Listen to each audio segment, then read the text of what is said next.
The Orchard, the everyday story of country fruit. Dr. Clark is unaware his wife forged a letter saying he is allowed to perform surgery. Lady Caroline has offered Dr. Clark the position of running her new cottage hospital when it is built, and plans to evict the Bidderdale family and use their land on which to build it. She has also found evidence of the squire's wrongdoings in his hidden diary, but has seemingly chosen not to use this information as yet. Tony now has more shoes than he needs, but is none the wiser. Why did Miss Pringle react so strangely to her newspaper? There are no apples in the apple surprises. What on earth did Miriam put in them that so surprised and worried her husband, Jeff? Well, Miriam? Of course there are apples in the apple surprises. Then what are these over here? Pots full of mouldy apples. Why are they over here? And what is in these pots over here? The apple mixture ready for the brown sugar to make the apple surprises. Apple mixture? Yes, I assume you prepared it for Tom, Tim, Tam, and me. And what does it say on the tubs before you stick the orchard labels over them? Does it say anything? Yes. Well, Tam does the labels and he can't read very well. Well, you read it now. All right. It says artificial fertilizer. Oh. Yes. Oh. Oh. Oh! All those tubs of artificial fertilizer I bought which you wouldn't let me use. The mouldy apples are the apples you are supposed to be using for the apple surprises. But they're mouldy. Well, they are now! Oh, dear. So that's why the trades description men weren't happy. We used the wrong pots. You did, not me. I've been putting apples in the right pots for weeks. Didn't you wonder why they were piling up? I assumed you were slow. Probably canoodling. Oh, I do not canoodle. And certainly not with him. He's changed. Changed? In what way? I've had a revelation, Ma. It was when I was coming home, after my sinful thoughts about Mrs. Picton. I saw it, right there in front of me. I rubbed my eyes and it had gone. I rubbed them again and it had still gone. But I know what I saw. Well, what did you see? A ghost, a spirit, an apparition. It was the Lord showing me a sign. We must all love one another, but not in that way. So that's what you meant when you said you loved Jeff and Mrs. Picton. We are all God's children. Well, I don't know what you saw, but you have seen sense. Oh, no, there's a storm a-brewing, and it's getting late. Fetch your grandad in. Perhaps tomorrow will be the start of happier times. Terrible weather tonight, May. The lightning seems to ripple upon the night sky, and for a few hellish moments it is brighter than the brightest day, before returning to the Stygian black of moments yore. I've opened the peak greens. Oh, good idea. Cocoa? Why not? Well, we haven't heard any more about that photograph. No, well, the police have no idea who it is. Why Betty Towbridge had a photograph of Millicent Frisbee in her pocket, I suppose we'll never know. But the dead tell no tales, thank goodness. Whoever murdered Betty Towbridge did us a favour. I've put some brandy in it. Thank you. Egads! Too much cocoa? Look! Out of a window. A horrible, deathly face, white like a corpse that's risen from its grave. Wild, staring eyes, mad, terrifying, insane! Could it have been your reflection? Oh, do you think it might have been? Yes. Another flash! There! Did you see? answer it! Don't answer it! I'm not going to. Open the door. I know that voice. Don't open it. I must. No! Yes. May I come in? I'm rather wet. It can't be. Betty Towbridge. Deceased.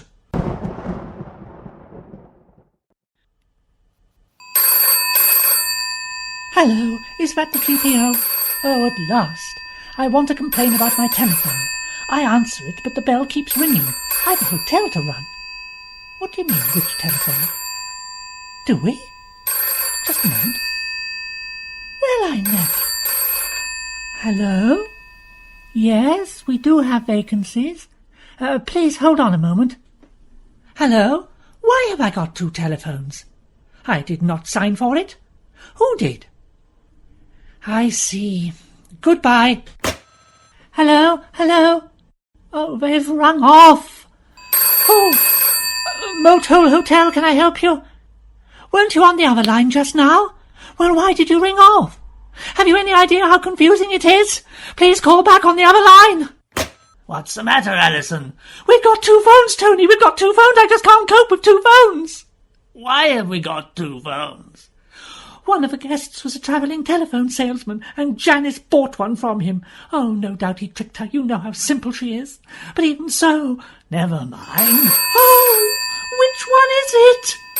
You answer that one, and I'll answer this. Hello? Hello? Alison? Tony? Oh, the whole thing's ridiculous. I wanted to tell you the police have returned Mother's other shoe to me. Oh, wonderful. It's the right shoe. Well, I'm sure it is. But I already have the right shoe. Mother didn't have two right feet. Did she? I'm going to put the phone down now, Tony. No, don't do that. Why did you hang up on me? This needs to be said face to face. Come with me, Tony. There's something I really do have to tell you.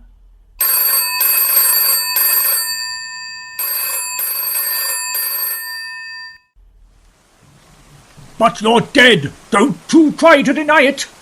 May I come in? I'm wet. How wet? Very. Put some plastic sheeting down, May. You used the last for Mr. Gruntbridge. What did you do? Chop him up and dispose of him?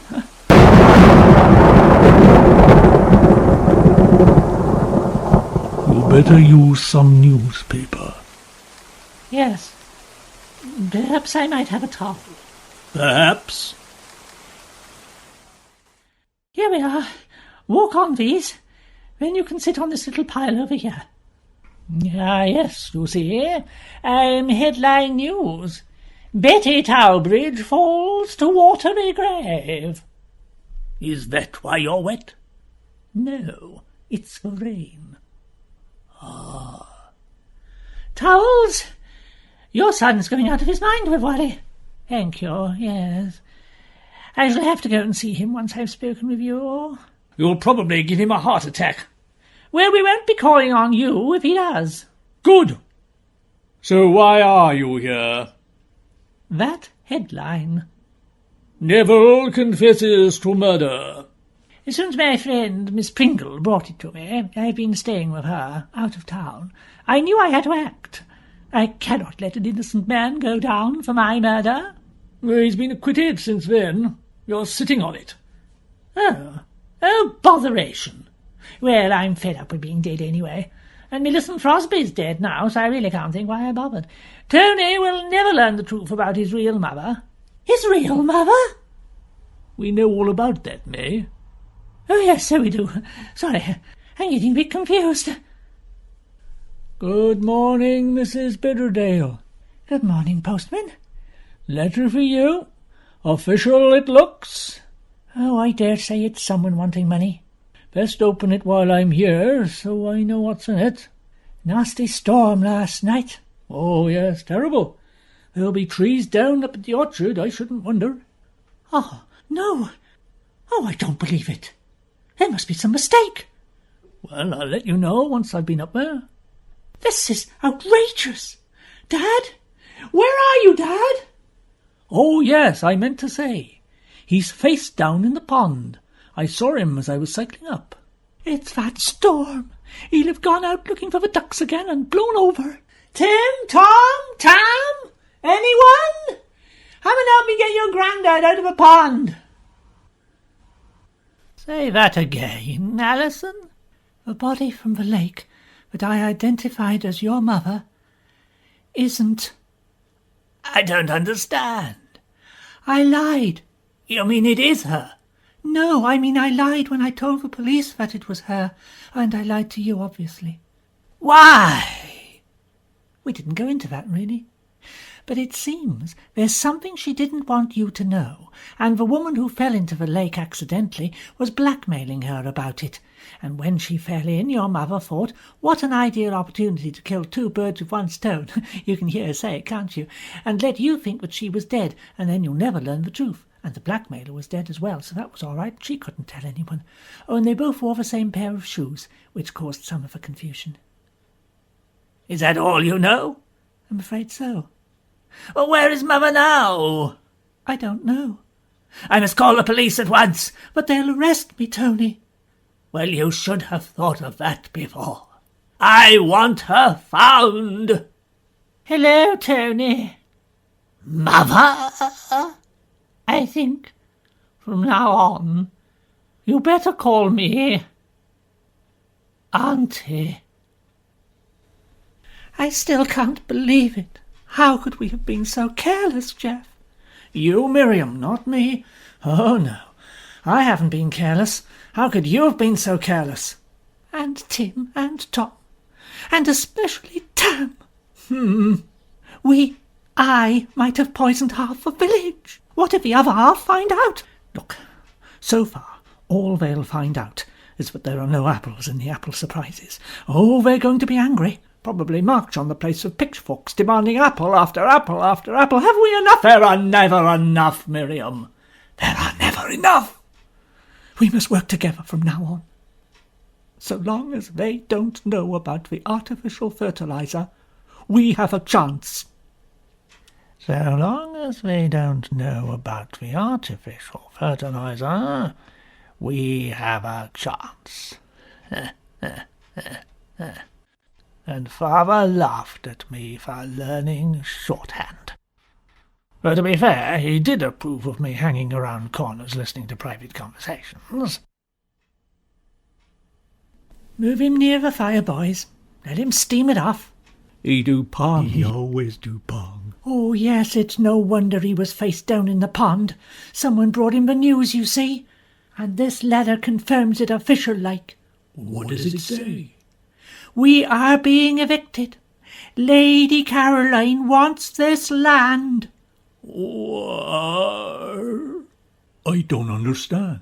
Well, the squire owns the land. We pay rent. She's the squire now, and she wants us out. But the orchard owns the land now. It owns all the village land. That's right. This farm is owned by the Fitzdarcy family through a covenant made in your granddad's day. Made because my granddad owed money, and that's how he raised it. He'd been a-gambling on the horses. Oh, You haven't heard the worst of it yet. The reason why Lady Caroline hates us and wants us out. They must be told. It seems that in his youth, your granddad and Lady Caroline's mother had a dalliance, if you please. What? I don't believe it. We don't believe it either. No, we don't believe it neither either. And the consequence of that dalliance with Lady Caroline's mother is that the squire is my half-brother and your half-uncle. He has no rights to the manor at all.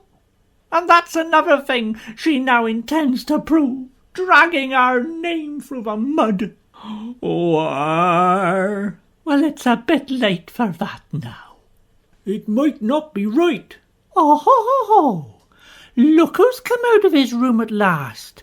Stopped crying over that silly girl, have you? He's been reading poems by Brian.